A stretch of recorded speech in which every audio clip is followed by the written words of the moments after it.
Let's jump into another game. I'm gonna watch some 5k MMR players laning. This is Shadow Fiend versus Void Spirit mid.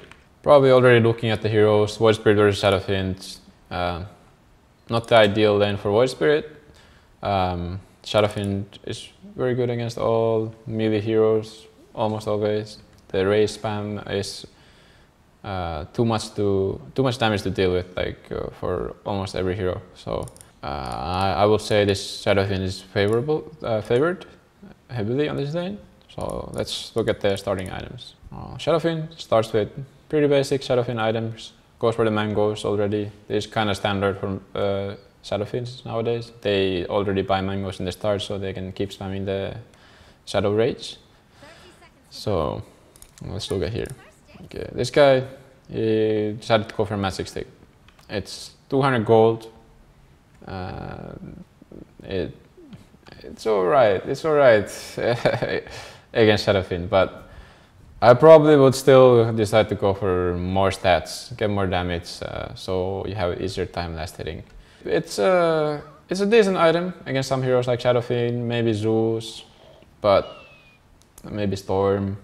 But still, I don't think it's worth it to buy at the beginning, because you really want to get as much damage as you can, so last hitting is easier. So let's see, this guy, they are not blocking creeps, neither of them, so I don't really know what that's all about, because it's very important for both of them to have it on the high ground. If this guy gets it on his high ground, or even gets it on his tower, it's very good for him. And also for this guy, if he gets it on his, okay, he didn't even get the block at all. But yeah, I mean, he ends up winning the block because this guy didn't block at all. So good for this guy. He's ahead already in that sense. So now the idea of the lane is Void Spirit. He's just looking to last hit. Okay, that's a raise missed. I mean, so probably the idea of this lane for this guy would be, as soon as this guy comes for last hit, he should be raise him right away, like here, raise him. Okay, he missed the last hit. He should probably get it, but sometimes you miss it. Now the lane is good for the Void Spirit because he has double wave, he has double range creep against him. He gets to, the Shadow Fiend has to last hit under tower, so he cannot focus on harassing the Void Spirit out of the lane.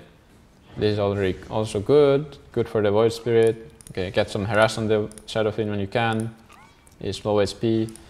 I mean, in this lane, it's not the biggest deal to harass the Shadow Fiend as a Void Spirit because it's very unlikely that you're ever gonna kill him. Probably the best thing you can do is always pull the creep wave to your tower and try to last it that way.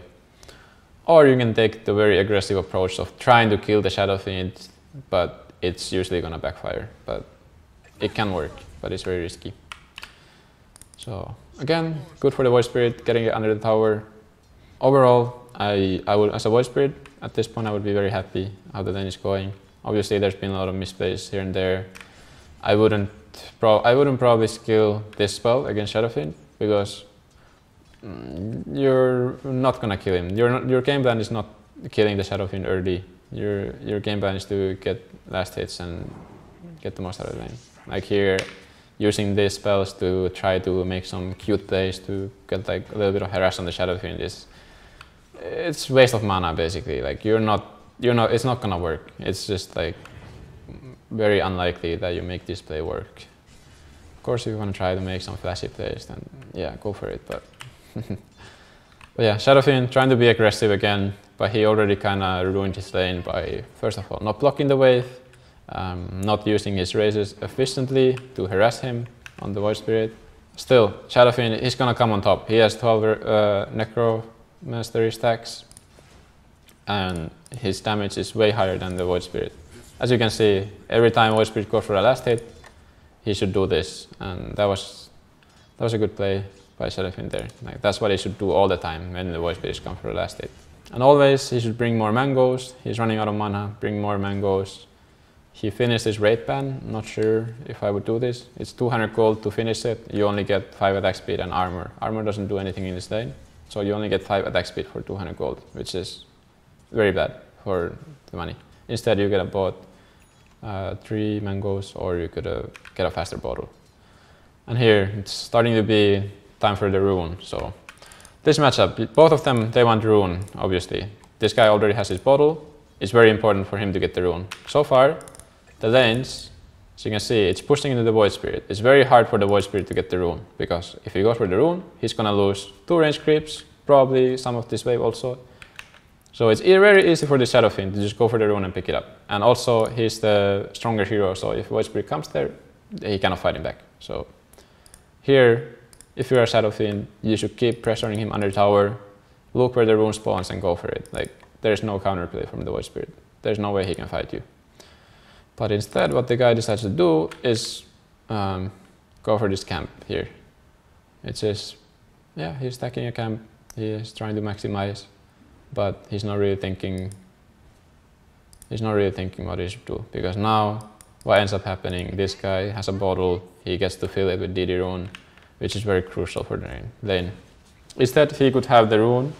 He could dominate this lane heavily, but what ends up happening is this guy gets free DD. He's almost the same level as the Shadow Fiend. His net worth is higher than the Shadow Fiend, which should never happen. So,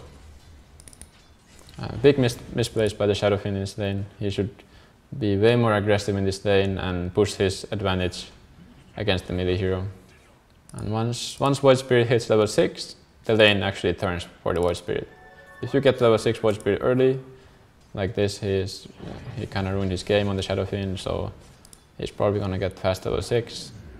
So, and he ends up even killing him here with the DD rune. Like, this is how crucial the DD rune ended up being. If it was the other way around, this guy would still be level 5. He would have no way to enter the lane, and he would have to fall back to the jungle. But he ends up getting kill on the Shadow Fiend, which should never happen, and he's level 6 before him. And now, with the Astral Steps, the Shadow Fiend is actually very, very vulnerable to kills from the Void Spirit. So now that the Void Spirit, he got a very good lane that he should never have gotten against the Shadow Fiend. Now he's probably looking to gank with his level 6, and the Shadow Fiend, all he can do is he has to TP back mid. This hero is very static the way he plays. He wants to farm jungle, push the wave, farm jungle, do repeat that again. Meanwhile, this guy, he's gonna run around, get some kills, help his team, and he instantly TPs top also, which is very good plays, and just running around and helping your teammates at this point. Because the lane, still, even though you're 6, if you don't get the Shadow Fiend kill straight away with the ulti, he's gonna beat you on the lane because of his higher damage nukes and higher right click damage. So overall, very good plays from the Void Spirit, moving around the map, making things happen, while Shadow Fiend is just AFK farming middle lane. So, yeah.